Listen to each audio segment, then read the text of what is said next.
মিষ্টি বাচ্চারা নিজেদের উচ্চ ভাগ্য গড়তে চাইলে যার সাথে কথা বলছ দেখছ অথচ বুদ্ধির যোগ বাবার সাথেই যুক্ত রাখো।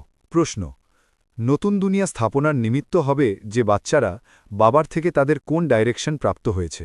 উত্তর: বাচ্চারা, এই পুরানো দুনিয়ার সাথে তোমাদের কোনো কানেকশন নেই। নিজেদের হৃদয় এই পুরানো দুনিয়ার প্রতি রেখো না। বিচার বিবেচনা করে দেখো যে আমি শ্রীমত উল্লঙ্ঘন করে কর্ম করছি না তো। ধারণার জন্যে মুখ্য সার: ১. নিজের উন্নতির জন্যে আত্মিক সার্ভিসে তৎপর থাকতে হবে।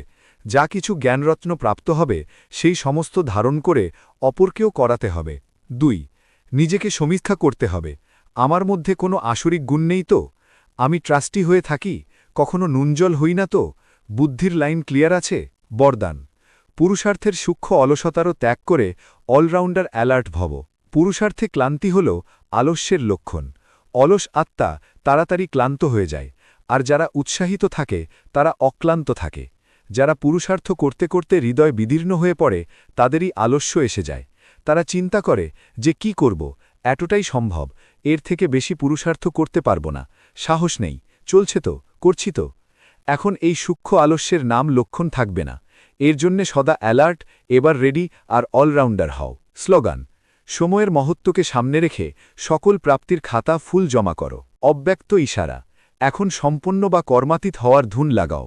আওয়াজ থেকে ঊর্ধ্বে নিজের শ্রেষ্ঠ স্থিতিতে স্থিত হয়ে যাও, তাহলে সকল ব্যক্ত আকর্ষণ থেকে ঊর্ধ্বে শক্তিশালী পৃথক এবং প্রিয় স্থিতি হয়ে যাবে। ১ সেকেন্ডও এই শ্রেষ্ঠ স্থিতিতে স্থিত হলে এর প্রভাব সারাদিন কর্ম করতেও নিজের মধ্যে বিশেষ শান্তির শক্তি অনুভব করবে। এই স্থিতিকে কর্মাতীত স্থিতি, বাবার সমান কর্মাতীত স্থিতি বলা হয়। সবাই ভালো থাকুন, সুস্থ থাকুন, আর বাবাকে স্মরণ করতে থাকুন। আর সাবস্ক্রাইব করুন। চ্যানেলে ছোট প্রেরণামূলক গল্প রয়েছে, দেখে আসুন। ওম শান্তি, ওম শান্তি, ওম শান্তি।